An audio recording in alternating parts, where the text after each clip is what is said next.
Salve Maria Santíssima. Aqui algumas objeções que mais comuns que as pessoas às vezes que não são nem protestantes, mas também os protestantes, mas pessoas sem noção acabam falando, né? Tipo, não é o que entra no corpo que mancha a alma, e tá certo. Aí tá na palavra de Deus, né? Mas usa esse texto para dizer o seguinte, né? Deus não me há de condenar por um bocado de carne que eu comer na sexta-feira. A carne não é mais ruim na sexta-feira do que no sábado e nos outros dias. O que podemos responder a isso, né? Monsenhor Segul vai falar o seguinte: com efeito tendes toda a razão. Não é a carne que condena. A carne não é mais ruim em uns dias do que em outros. O que condena é a desobediência que faz comer a carne. O que é mal à sexta-feira e ao sábado é a violação de uma lei que não existe para os outros dias. É a revolta contra a autoridade legítima dos pastores, a quem todos devemos obedecer como aquele que os envia. Ide, sou eu que vos envio. Quem vos escuta, escuta a mim. Quem vos despreza-me a mim. Assim não se trata de carne, nem de dias, nem de estômagos. Trata-se do coração que peca, recusando submeter-se ao mandamento obrigatório e fácil.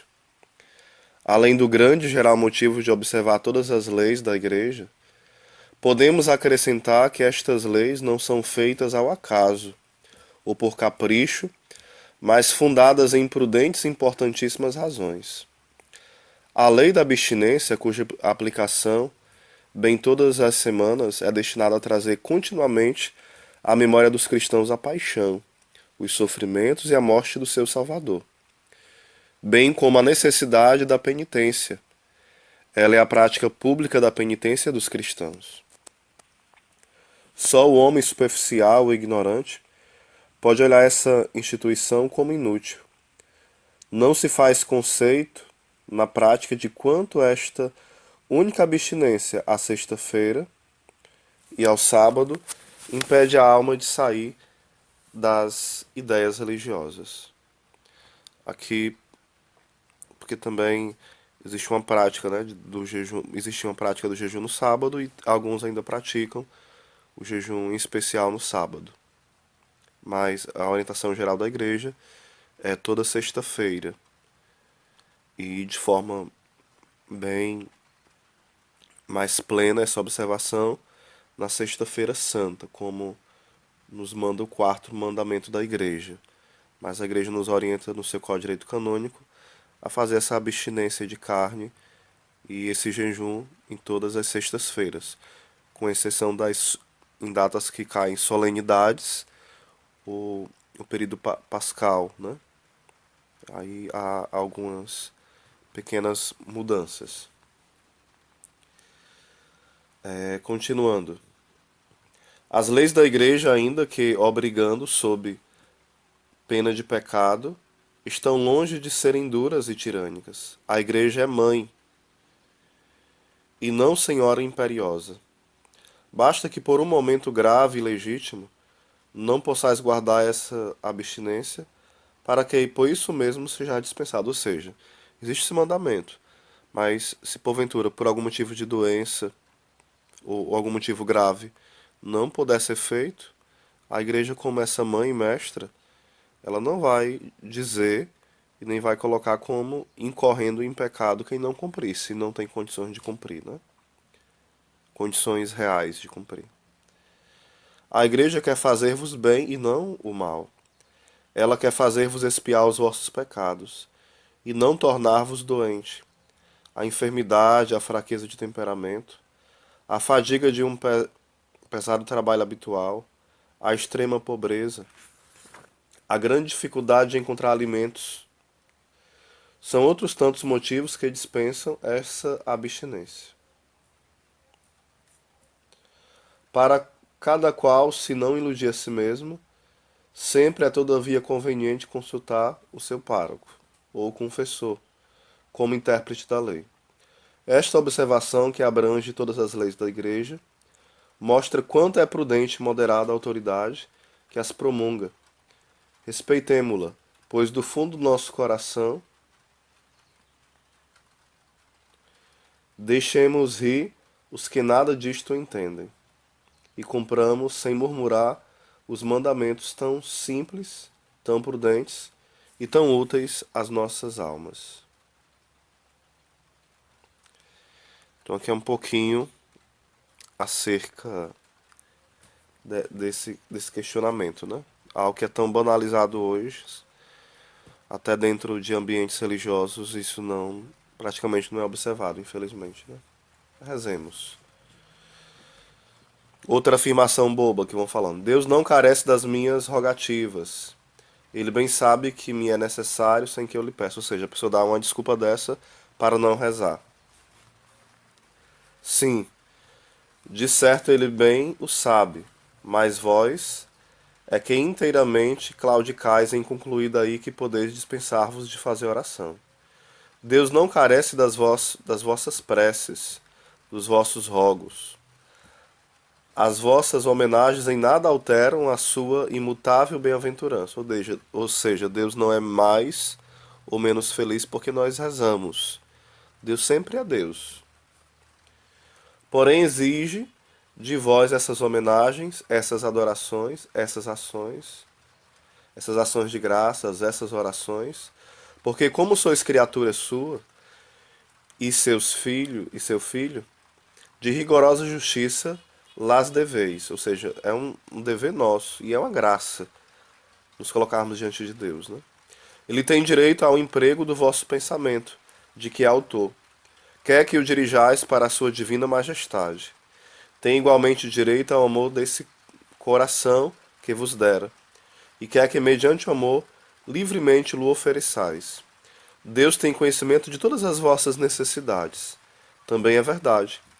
E não é de certo para o fazer ciente delas que é necessário que se exponha, mas é para que não percais de vista a vossa fraqueza. Não sendo auxiliado com seus socorros, é para que constantemente vos recordeis da vossa dependência. E para vós que é ordenada a oração, e não para ele. O Senhor quer que oreis, primeiro porque é de justiça que adoreis o vosso Deus. Que penseis com frequência naquele que sem cessar pensa em vós. Que ameis aquele que é o bem supremo e o vosso melhor benfeitor. Segundo, porque é bom, útil e mesmo necessário para a vossa pessoa fazer oração. Que há de melhor, mais grato, mais simples, mais fácil que fazer oração? Esta é a mais nobre ocupação do homem neste mundo. É isto que enobrece, eleva e torna dignas de um ente racional todas as outras ocupações. E o pensamento humano aplicando-se a Deus, seu mais digno objeto. É o coração unido-se ao Deus de infinita bondade, de infinita perfeição, de infinito amor, o qual é só o que plenamente o pode satisfazer.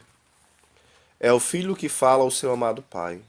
É o amigo que conversa de forma familiar com seu amigo. É o culpado perdoado, o qual ternamente agradece o perdão ao seu Salvador. É o pecador débil e frágil, o que suplica misericórdia ao Deus que disse: Nunca recusarei aquele que vem a mim. A oração é o lenitivo de todas as nossas penas. É o tesouro da nossa aventura interior que ninguém nos pode roubar. Porquanto a oração está em nós próprios, somos nós mesmos pensando em Deus e amando a Deus. Acontece com a oração mesmo que com o amor de Deus. Bem agradável coisa é que Deus, tendo-nos imposto a obrigação de orar, nisto mesmo não fizesse mais do que ordenar-nos que fôssemos felizes. É por isso que nosso Senhor Jesus Cristo, vindo a este mundo, para nos fazer ditosos, torna-nos bons, tornando-nos bons. Nada recomenda com tanta eficácia como oração. Orai sem cessar, diz ele, e não vos enfatieis. Isto é, habituai a vossa alma a pensar em Deus e a amá-lo sobre todas as coisas. A oração é o essencial da vida cristã.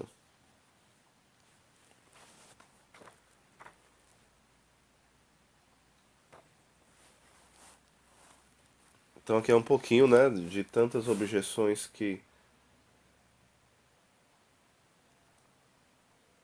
são feitas a nós católicos, e aqui são algumas orientações de resposta que a gente pode estar dando e orientando o povo de Deus.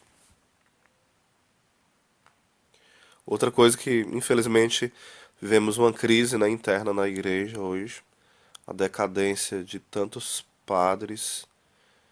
Devemos rezar por eles e nunca estar julgando ou condenando. A gente escuta muito isso, né? Ah, os padres são maus. Como é que eles podem ser ministros de Deus? Aí uma pequena resposta, né? Os, é porque tornando-se maus, nem por isso não deixam de ser padres. Porventura, deixai vós de ser cristão porque cometestes um pecado? O juiz deixa de ser juiz, de dar sentenças obrigatórias porque se tornou prevaricados? Um pai deixa de ser pai porque falta a seus deveres? Um capital perde o direito de um capitão perde o direito de comandar porque cometer uma falta contra a disciplina? Se isto é assim nas coisas humanas, em que os cargos públicos podem, no rigor da palavra, ser tirado aos culpados?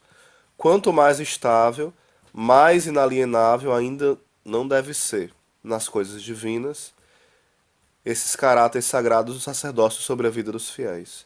Se os nossos padres deixam de ser padres só pelo fato de um pecado grave, nós nunca saberíamos se realmente recebemos de suas mãos as coisas santas, porque só Deus conhece e prescuta as consciências. É para nós que eles são padres, é para nós que eles o continuam a ser, mesmo quando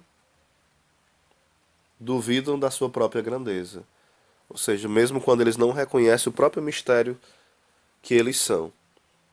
Mesmo assim, Deus, por amor a nós, ele deixou essa marca que é de caráter eterno. Uma vez padre, sempre padre. Como uma vez batizado, sempre filho de Deus. Uma vez crismado, sempre crismado. É irrevogável. Então, não tem para onde correr, não.